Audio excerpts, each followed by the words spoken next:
What's going on, guys? Keegan here from Punisher's Paintball. I'm here with media guy Doug. What's up? Today we're doing a comparison video between the LV1.6 and what do you have there, Doug? I have the Field 1 Force. Kind of like the Bob Long guns, you know, just kind of rebranded a little bit. Yeah. But we're going to do a little comparison here, talk some shop. We're going to go over to Joel's and shoot it. We'll try to keep this as concise as we can, hit some of the big stuff. Why would you buy one over the other? They're in a comparable price point. But if you guys like this video, be sure to like, subscribe to the channel. There is a link in the description to either of these bad boys if you want to pick one of them up. And we'll catch you after the intro.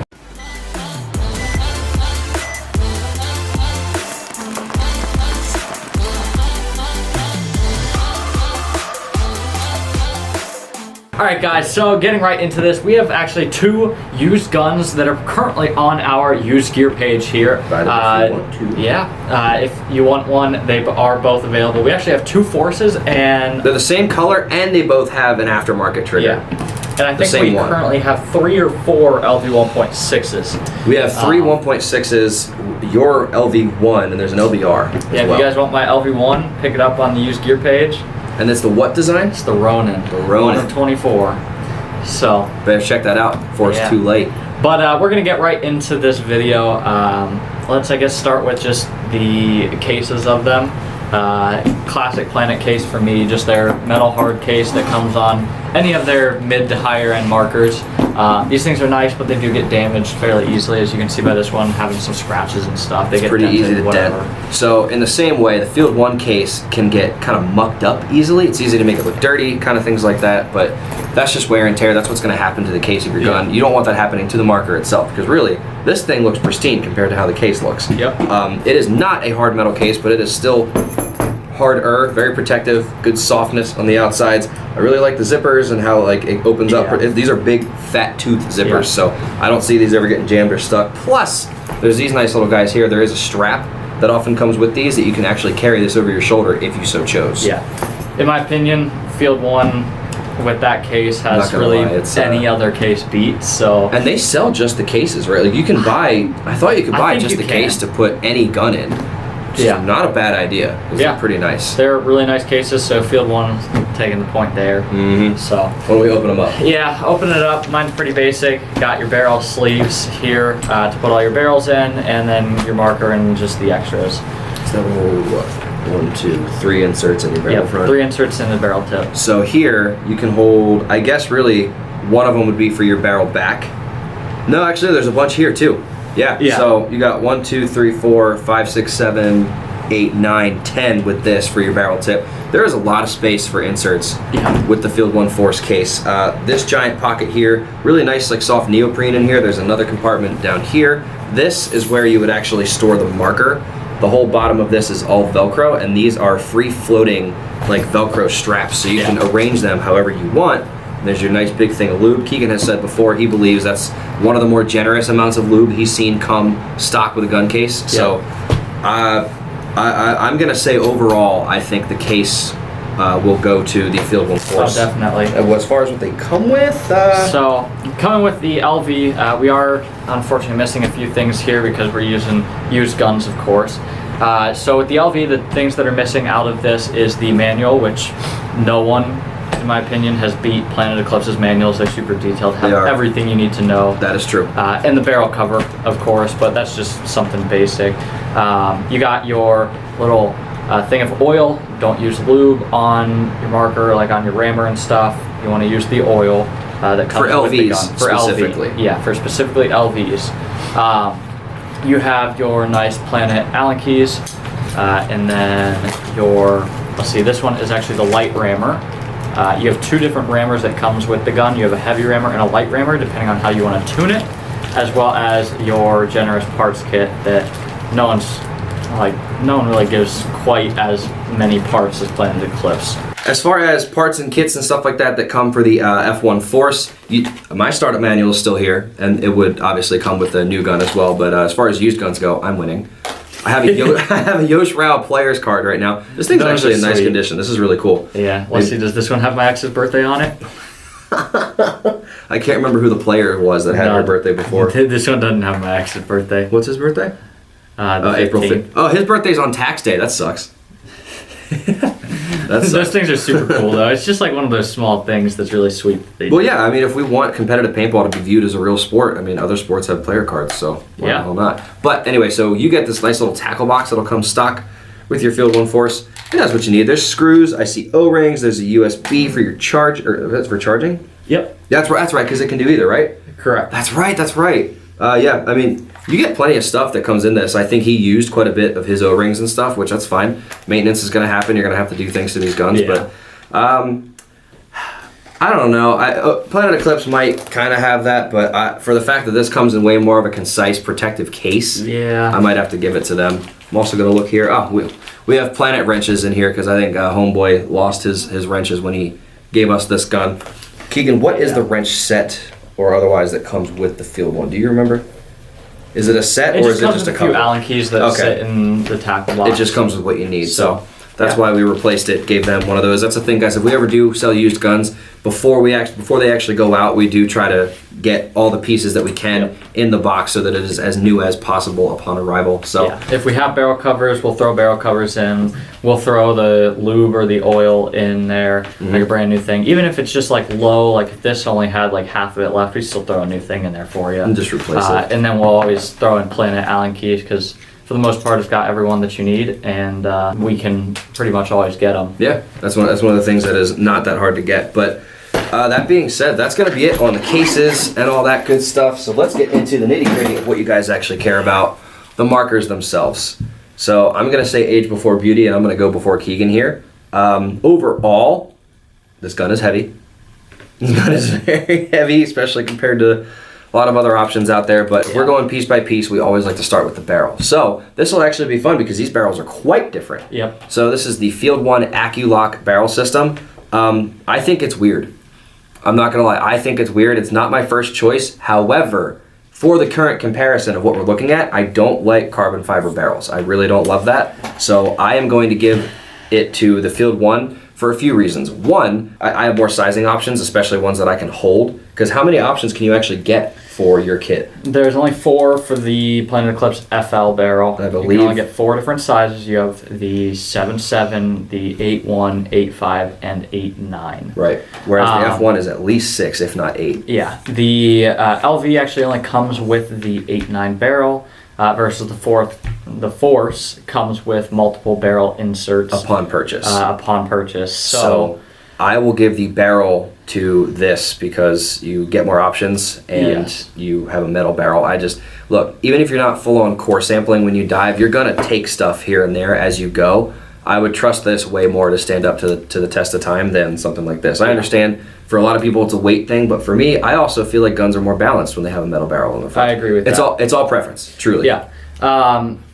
With that being said, I do personally have the FL barrel and a bunch of the different tips that you can get with it. It's my favorite barrel system on the market. However, I'm not a fan of the carbon tip, and so given that we're comparing the gun against gun and how they would come new, I'm gonna have to give it to the Force just because I'm not huge on the carbon tip. It just pains him to say that. I can hear it hurting him. I know. And the fact that you get multiple inserts. Right. Now if this was CS2 Pro, different story. Coming soon. Yeah.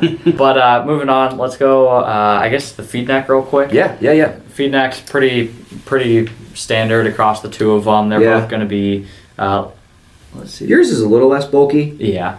But they're both going to have just a locking feed neck lever and the thumb screw. And a thumb wheel to tighten. Pretty basic between the two. That's more of a wash. I don't think anybody's going to get a point for that. Yeah. Next, eye covers. So both require a tool. Both are tools. To get into. By the way, I'd like to point out the price point of these markers. Mine, the stock colors for the F1 Force coming in at $1,550. Yep, and then the LVs actually just had a price increase from Planet to $1,400. So, which I actually think is fair for how popular those guns are, how long the Ego model has been out, and just honestly, it was a steal before when it was more in that 1,300 range. Before I knew a lot about pricing, I actually assumed they were 15, because to me, I see it as a premium level marker, which I think it is. So, and you guys have heard me talking in videos before that I'm not sure that the F1 is a premium level marker, but again, we will continue to kind of get into that So we talked about eye covers. As far as the eyes themselves, I mean, their eyes, they all do the same thing. One's not necessarily going to be better than the other. You want to do grip and triggers, or you want to do bolt? Let's wait on the bolt. Okay. Because that's the big difference in these markers. Yep. So let's talk about grip, triggers, how they feel, all that kind of stuff. Normally, the stock trigger for the Forces, I'm not huge on deuce triggers. Whatever this aftermarket trigger is, Keegan, I'm not sure if you know. I believe that's the Scythe. Okay. I think is what they call Is that it just one. from Field 1? Yeah. I prefer this, compared, like this just feels way more natural to me, way more bouncy. So I'm actually liking the trigger right now more, but in general, I've shot both of these guns a bit. I like the way LVs feel, LV triggers, and they feel so good. They're just smooth. It's a really smooth pull. Yeah. A lot of it has to do with the gun too and how it shoots, but I think LV triggers are very nice. Even out of the box, I think they're very nice. Yeah, the grips feel great on this. I think they feel really solid in the hands. A lot of people don't like the AT pipe. It doesn't really bother me at all. I mean, a lot of people grip their gun up like this anyway and still complain about it. And it's like, nowhere in contact is that AT pipe. So I don't get it, but you know what's personally, grip and like overall feel. I've seen videos of dudes like, or it'll be like an action, like a snapshot, and a dude is just holding it down here while he's just like, and I'm sure it's just a quick thing. Like he might have been here and wrapped up, but then he had to switch hands real quick, Kentucky left, and just have it down here, and then he comes back. But like that stuff's always so funny. Like you're holding on to a nub. That's nothing. But so on that front, I can give it to, there is at least nothing separating in here. However, I hate the foregrip on the Force. It's so weird, and Keegan has said before he actually doesn't mind it. Yeah. It's so weird shaped. Like, it's not a cylinder. It's not, dude. I don't like it. However, and Keegan, this grip, if you actually take a second and hold the actual grip, that is different than the other LVs that we've done. Like the other ones, they felt like kind of hard and like a little more slippery. I'm sorry, the other Forces that we've done. Is that a different grip on the grip frame? No, it's just beaten in a little bit. Gotcha. So that's what they feel after. I actually like the way that feels more after some wear. Yeah. Because when they're brand new, they're way slippery. Way slippery. And LVs are not quite that way. In that case, then, other than the fact that this gun is heavy as shit, I actually don't mind how this feels as far as the grip and this trigger. It's making me like it a little bit more. As far as overall feel, this is a heavier gun. It weighs quite a bit. I mean, even like, because the LV will look bigger because it's like the whole stack tube thing, but it's not actually. In fact, Keegan's done a side-by-side where we found out that the M3 is actually taller when standing like this than the LV, and everybody's like, oh, it's such a tall gun. No matter what Joel says, because he's convinced that the M3 is such a short gun and that the LVs are massive. We literally put them side by side, like leveled them out and everything, and the LV is a bit shorter than the M3. So just saying. Go DM Joel and tell him he's wrong. How about ASAs? ASAs, personally, wins. LV wins. LV wins. You got this the is pops. stupid. So this is fucking stupid. I've had on my old G6R that actually came undone, and I was really confused in the middle of the game. Oh, I could totally see if you took just a weird dive and it just like. I've had that happen. So LV all the way. Yeah, the Pops ASA is second to none, I think. Yeah. Other thing to mention, the boards. Planet Eclipse definitely has the boards taken. They have a lot more to them. I don't know. This is easier to read though. This LED is actually nice. Like this shines The problem through. with those is they're just really old. It's a little archaic where we have some guns that are a lot easier to scroll. Yeah, they. I mean, I had that. I'm pretty sure that same exact board on my 2K12 G6R. Probably, as we've determined, they haven't actually updated too many things from some of those older Bob Longs to actually becoming outdated. Yep. So the bolt is virtually the same through all of it, the whole nucleus system. But speaking of bolts, Keegan, do you want to get into that? Yeah, let's get into the bolt. I guess I won't take the tools out to undo the rammer and stuff. That's okay. You can explain it conceptually. Yeah. So, we have the nucleus bolt system here in the F1 Force. It is rumored urban legend to never break paint. I think that's impossible. I think every gun's going to break paint at some point. And it's just really complex. Like, there's a lot going on with this. I wouldn't personally want to service that. I can neither confirm nor deny. I've heard supporters say it's not true. I've heard other channels say that it is true, where you need like a vice grip to actually take the thing fully apart. Yeah.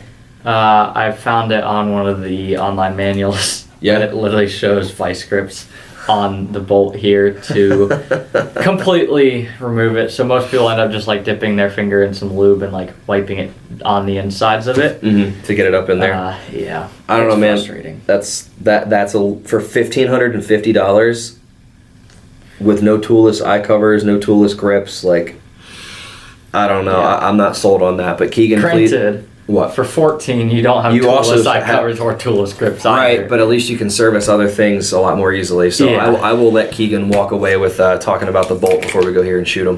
So that's your bolt right there. Now this is actually not technically what shoots the marker. This, you can actually cycle the gun without this in the marker. This is just the piece that latches into what is called the rammer, which is the metal rod that comes with a light one and a heavy one, just for different tuning, which is one thing that this has way over the Force, is this is super tunable. You can do whatever you want with it. I think the LV is going to be more tunable than probably any other like small valve gun. It is. So what happens is you have the rammer. Right now it's actually back here, and once you would fire it, it would force the rammer forward, causing the actual bolt tip to go forward, and it's kind of has like a two-stage, and once you hit right there, it actually opens up the airflow to push the air through the bolt. So air doesn't actually engage until it's like here. I mean, you can feel it where it where it hits the hinge. Gotcha. And so once it hits that hinge, it releases air through the bolt. There's just not really a lot of air moving through at any given time. Correct. Gotcha. So people love these bolts for a reason. They've been around for so long for a reason, and they're reliable if you take care of them, and are a really nice shooting gun or a hard shooting gun. Doesn't matter. Whatever you want it to be. Whatever you want it to be. I personally have mine set so that it's really inefficient, but shoots really, really well. Inefficient meaning it shoots softer. That uses more air to give you the softer shot. Correct. That whole thing. So, and that's the heavy rammer is for shooting softer, right? Yes. That's what I've got in mind. Correct me if I'm wrong. In my smooth fucking brain, I'm like, it's heavier, so it takes more to move it, so it's going to move slower. Right? That's the general concept. Yeah, pretty much. For the most part. Well, you've heard all of it. I also like to bring up the solenoid situation with the LV1.6s, the difference between the 1.5 and 1.6. Just speaking to the solenoid, you can service them now, because that's something I've heard with a lot of the Ego and LV type guns. If you let them sit for too long, the solenoid will go, and that's happened to mine. How much is that to fix, to buy the part? $160 for a new solenoid, and if you can find them. If you can find them, and then labor if you can't do it yourself. So yeah. Versus what does it mean, Keegan, to service the solenoid? So I'll just use the 170R for an example, because I've actually had to do it. I went through the 170R. Some of the old O-rings inside the solenoid had actually like gotten messed up, so I had to take out the solenoid, and there's basically like a little rod that has a few O-rings on it, really tiny O-rings, painful to actually take off, impossible without a pick. So I just took them off, put new O-rings on, lubed it up, threw it back together, everything like that, and it was all good to go. So it's really just like swapping out O-rings and stuff. Yeah, pretty much. Well, there or you at least have on it. the 170R. I know that the die solenoids are the same. Okay. However, some of theirs aren't rebuildable, and they have these really weird looking O-rings where they're not thick, but they're like really flat, and it's weird. Almost like a washer. Yeah, it's more of a washer. Interesting. It's rubber, so. Interesting. Well, we're going to go to Joel's house and go shoot these bad boys side by side, so you get to see a little bit of kind of how they feel to us as we shoot them. We will catch you at Joel's house. All right, guys, we're out here. I got the LV currently in my hand. Doug's got the Force. We're going to go shoot him for you. Doug's up first with the Force. Age before beauty. All right, Keegan, tell me from where I need to be. You're good. All right, here we go.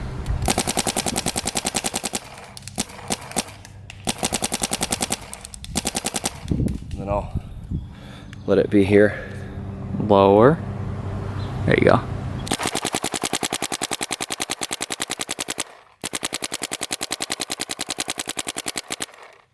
All right, Keegan, your turn with the LV. All right.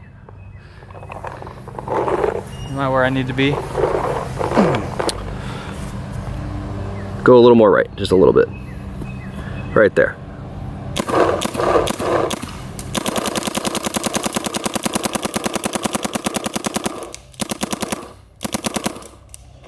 I'll back her up to here. All right, ready? I'm gonna, there you go.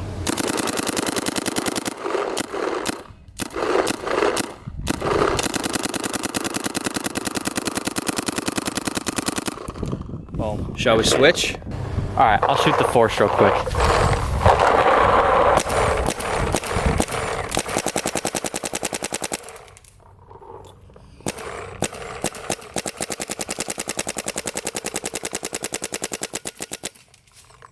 I'll step in here with the LV.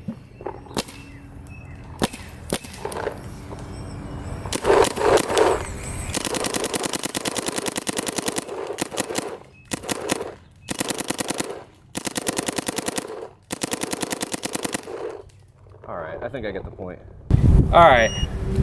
So, yeah, LV1.6. I'm sorry, but the LV is definitely gonna take it.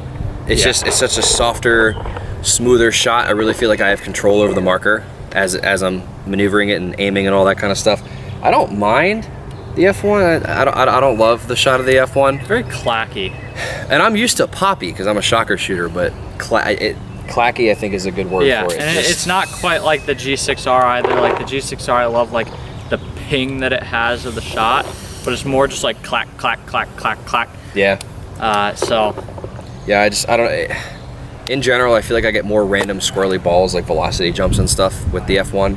So, it's just not my favorite. Yeah. But guys, if you like this video, be sure to let us know in the comment section. Once again, if you want to pick up either of these bad boys, if you like the way they shot in the video, we have links in the description, so you can pick them up right here from PunishersPaintball.com. Thank you for watching, and we'll catch you next time.